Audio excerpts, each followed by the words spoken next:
Struggling single mom falls asleep on a millionaire CEO's shoulder on a bus, but wakes up shocked when he.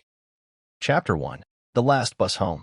It was nearly midnight when Emily Carter boarded the bus, her arms aching from the late shift at the diner, and her eyes stinging with exhaustion. The city had long since started to sleep, except for people like her, people who couldn't afford rest. With her coat barely shielding her from the bitter wind, she clutched her torn handbag close and scanned the half-empty bus. She spotted an aisle seat near the middle, next to a man in a sleek, dark overcoat, head bowed, typing something on his phone. She muttered a soft, "Excuse me," and slid into the seat. The heat of the bus hummed gently in contrast to the chill outside.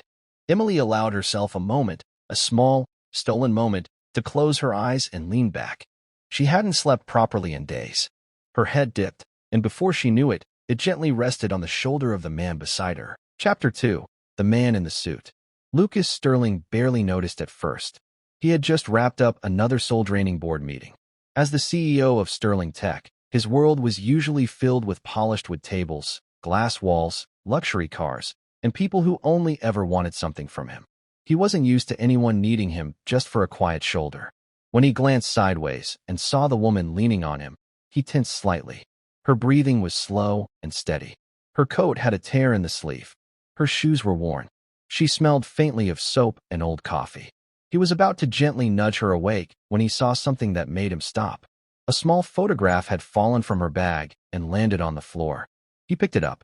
A little girl, maybe 6, smiling, toothless, with eyes that reminded him of someone he hadn't thought about in years, his own mother, who had raised him on her own in the Bronx before he built his empire from scratch. He sighed. She can sleep, he thought. Let her have that. And so he let her lean on his shoulder as the bus drove into the cold night.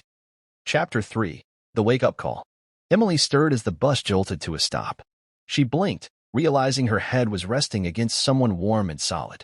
"Oh my God, I'm so sorry," she gasped, sitting up straight. Her face flushed as she looked at the man.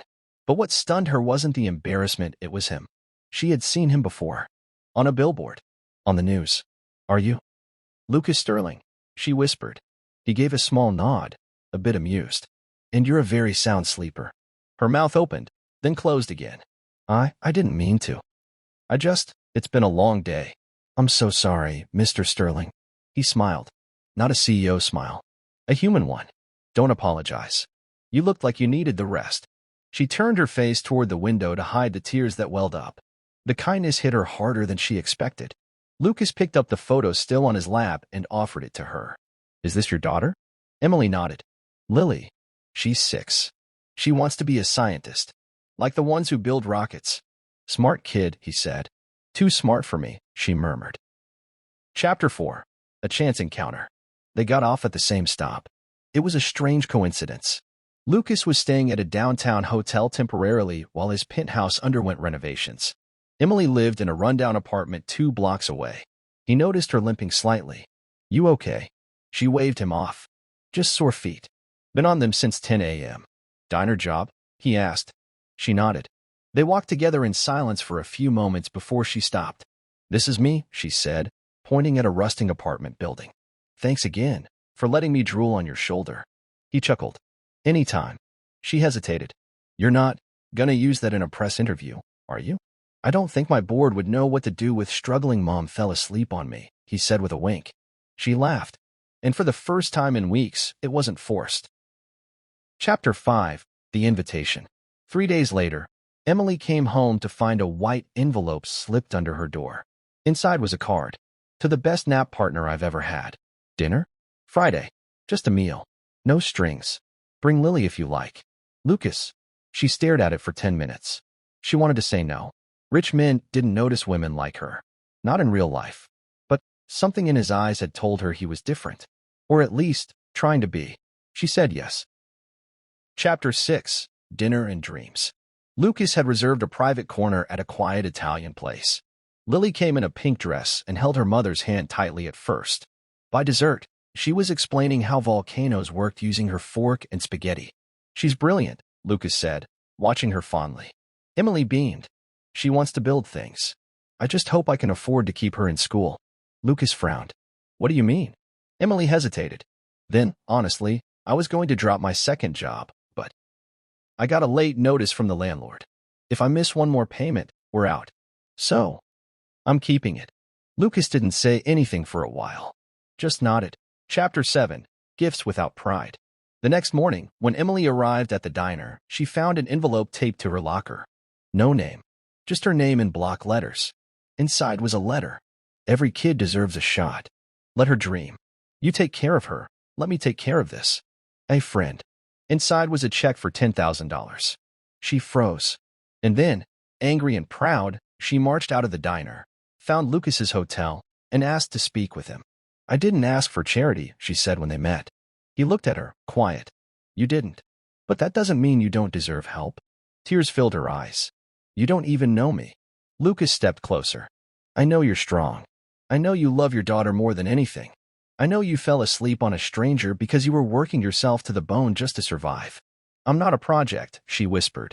No, he said gently. You're a person I respect. Chapter 8. Letting Love In. It took months for Emily to let Lucas in. Not just into her home, but into her heart. He visited the diner. Brought Lily books. Spent time, not money, on both of them. He took her to job fairs, helped her prepare a resume, even got her an interview at a foundation his company partnered with. But he never tried to fix her life. He only stood beside her while she built it herself. And when she got the job, full-time, with benefits, he brought flowers. Not roses. Daisies. Her favorite. Chapter 9. What Wakes You Up? One rainy afternoon, while they all sat by the window of her small apartment, sipping hot chocolate, Lily asked, Are you going to marry Mommy? Emily choked. Lucas smiled. That's up to your mommy. Later that night, while Emily did the dishes and Lily slept, Lucas wrapped his arms around her waist from behind. You changed me, he whispered. That night on the bus, you reminded me what matters. She turned. I was asleep, she smiled. And I was finally waking up, he replied.